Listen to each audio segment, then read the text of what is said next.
Today, I want to show you my personal favorite way to make French toast for a crowd. French toast casserole is hands down the way to go. It's super moist and custardy without being soggy. You drizzle a little maple syrup on top. It is amazing. Everyone loves it. There are never any leftovers. So let's begin. So the nice thing about a French toast casserole is you can, prep it and bake it right away. You're good to go. But also you can make it the day before, cover it, stick it in the fridge, and then bake it the next morning, which makes it really great for, like a Christmas breakfast or brunch. If you are going to be baking it right after making it, you'll want to go ahead and get your oven preheating to 375 degrees Fahrenheit now. So the most important component here of French toast casserole is bread.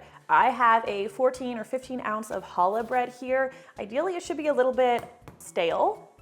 This one I opened up, it's been sitting out for like 2 days. It just helps crisp it up a little bit. If you only have fresh bread and you're like, I wanna make this, I'll put some notes in the description so you can stalinize the bread yourself in the oven. Only takes a couple minutes. We're going to go ahead and cut this into about 1-inch pieces. Try to keep the pieces similar in size. Challah bread is my preference. It's a richer bread and just tastes better, but like an Italian bread would work or French bread would work. I would think even a sourdough bread would work too, but this is really gonna give you the best flavor, so highly recommend it. Now, as I'm cutting the bread, I'm going to drop this into a 9 by 13 inch casserole dish.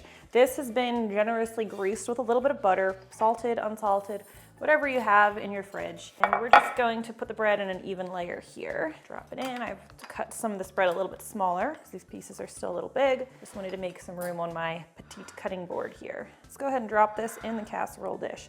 I put all of the bread in the casserole dish and mix everything up right in here. It's kind of tricky to do that, so if you don't mind dirtying another dish, you can put the bread in a large mixing bowl. You'll see how it goes down when I combine everything, but I like to save the dish. All right, we can set this to the side. Now we'll grab ourselves a large mixing bowl. The first thing we're going to add here is 1/4 cup, 4 tablespoons of unsalted melted butter. Go ahead and add that in. We don't waste butter around here, so I'm going to scrape every bit out. Now this is a French toast casserole. French toast needs maple syrup. We infuse the custard with a little bit, 1/4 cup of maple syrup. I prefer a pure maple syrup, but if you only have imitation in your pantry, that will work just fine here as well. Really makes the custard so delicious. I'm at a loss for words, but it's really good. We also do a hefty pour of vanilla extract. We'll be adding a tablespoon of vanilla here. There's a lot of vanilla, so good. I spent a lot of time perfecting this recipe, trying to get it nice and flavorful because there's a lot of bread. You can lose a lot of flavor when you're making a casserole like this. This recipe loses no flavor. Next, we need 1½ teaspoons. What the heck? Oh, I got bread in there.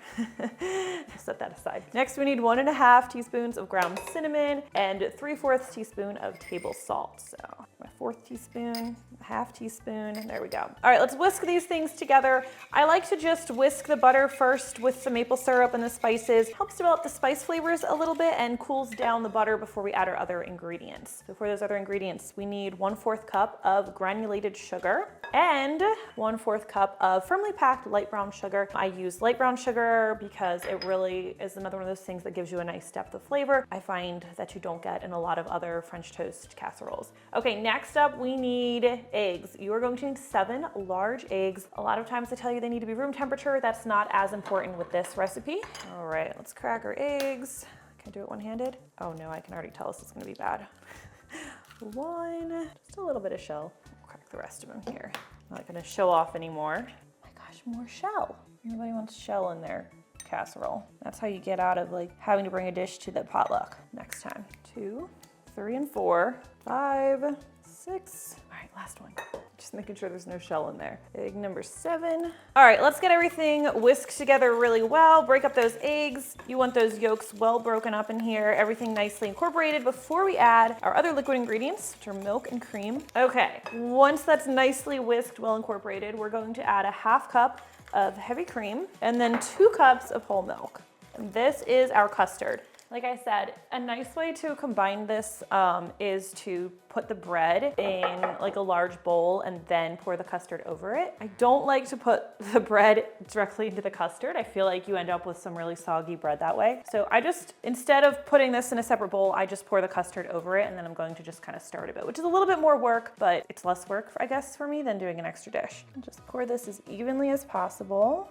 And everything should be smelling pretty good about now. Of course, I'm gonna scrape the bowl. Okay, and at this point, what we want to do is we want to make sure all of this bread gets soaked into the custard. So I just use a spatula to kind of poke it until it's all made contact and you don't see any dry bread remaining. Mix it a little bit if you need to. And the bread being a little stale really makes a difference, because if it's super fresh bread, what can happen is the bread can get a little bit soggy as it bakes. If it's stale, it's a lot better equipped to absorb that moisture and give you a really nice like custardy texture without seeming soggy. Now, if you made this in advance, then you're not going to cook it until, tomorrow. Once all the bread is moistened, just cover everything with some plastic wrap, pop it in your fridge. We'll make the topping and store that separately. If you are making it right away, you're going to want to set this aside, let it sit for at least 15 to 20 minutes. That way it can absorb all of this custard. That's super important. While that's happening, we'll make our topping. So this is like a nice cinnamon, it starts out crumbly, but it becomes like a caramelized topping while it bakes. You're going to need a 1/3 cup of flour, all-purpose flour. I don't think I've been saying weights as we've been going. That's like 42 grams of flour. I'll make sure to pop up the weights for you as well. I do test all my recipes using weights. We're also going to be using a 1/2 cup or 100 grams of firmly packed light brown sugar. Next, we need 2 1/4 teaspoons of ground cinnamon. Cinnamon and French toast belong together.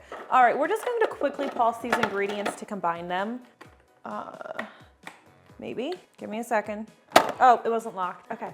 Quickly pulse, get everything nicely combined. If you don't have a food processor, you can do this whole thing in just a medium-sized mixing bowl. Whisk everything together. We're going to quickly cut the butter in. You would just cut the butter into cubes and use a, the word escapes me. Nikki, what am I thinking of? Pastry cutter. You would use a pastry cutter to cut it in until you have sandy crumbs. So I'm just gonna quickly cut up this butter. And this is salted butter, so if you are using unsalted butter, just add a heaping 1/4 teaspoon of salt to the recipe, or right in there with your other ingredients. So I'm just going to scatter the butter over top. I just prefer a food processor because it's easier, but pastry cutter will work just fine. Like if a recipe calls for a pastry cutter, I'm probably not gonna make it, so that's why I don't usually use one myself. All right, again, we're going to pulse. Don't just turn it on and blend, or things are going to get overdone. We want sandy crumbs, like so a nice dry crumbly mixture. Let's do a couple pulses. And if I didn't already mention it, your butter needs to be nice and cold, so you can even pop it in the freezer for a couple minutes. All right, so this was like 10 1-second pulses, and it's nice and crumbly. See that? So remember, your bread does need to soak for at least like 15 to 20 minutes before you can go any further with it, so make sure that time has passed. If you are making this in advance, this is already in the fridge for you. Remember, we talked about that earlier. Just put this in an airtight container and put that in the fridge separately. The next day, you're going to sprinkle the topping over top and bake in the oven. I like to keep the topping separate until it's time to bake. We are ready to bake. So you can see I put this on a parchment paper lined baking sheet. Highly recommend that because the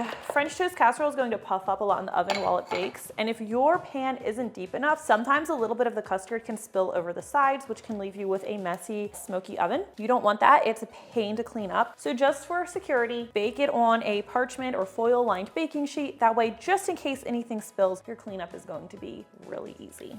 This is going to bake up really nicely here. Just shake that little bit on there. Okay, since our custard had time to absorb, sat for like 15 minutes, we can go and take this right into the oven. It's going to bake on 375 degrees, usually for 45 to 50 minutes. When it's finished baking, if you jiggle it a little bit, you might see a slight jiggle, but it should really be mostly set. The top will be a nice golden brown. All right, you'll notice that it's nice and puffy when it comes out of the oven, and as it cools, it's going to kind of settle down a bit. That's totally expected and normal. We're going to let this cool like 10 or 15 minutes. You want to enjoy it warm, but it's going to be super hot right away. So give it a little time, and then we can slice and serve. Go ahead and cut a nice slice here. Oh yeah. You can see you've got a nice little jiggle there. Perfect amount of custard. It's not soggy. It's beautiful. Now, you can enjoy this as is. You can dust with a little bit of powdered sugar, serve it with fresh fruit. I always like a little drizzle of maple syrup. Oh, it's just got just the right amount of squish. Let's take a look at that texture. Oh, look. I don't know if you guys can see the steam coming out of there. This is amazing. Perfect for your holiday, breakfast, or brunch. I can't wait to eat it. Let me know if you tried this recipe or if you tried it in the past. I will see you next time. That's amazing. That is so good. Ah, these spoons are so small. I'm really struggling today. All right, last. We're done with you, syrup. Well, until it's time to eat. My goodness. Cups of, ooh. All right, is that all of it? Should I do another bite because that was pretty messy?